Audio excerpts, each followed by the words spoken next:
স্বাভাবিকভাবেই দেশনেত্রী বেগম খালেদা জিয়া এই দেশের সবচেয়ে জনপ্রিয় নেত্রী এবং তার অসুস্থতায় সব মানুষই উদ্বিগ্ন, উৎকণ্ঠিত এবং অসংখ্য মানুষ হাসপাতালে ভিড় করছেন।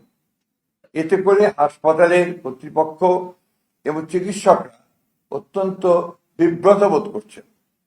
তারা চিকিৎসা কার্য চালাতে প্যারামেডটাও এবং একসঙ্গে অন্যান্য যারা রোগী আছে তাদের সেখানে বিঘ্ন সৃষ্টি করা হচ্ছে। আপনাদের মাধ্যমে আমি সকলের কাছে অনুরোধ জানাতে চাই যে আপনারা কেউ দয়া করে হাসপাতালে ভিড় করবেন না।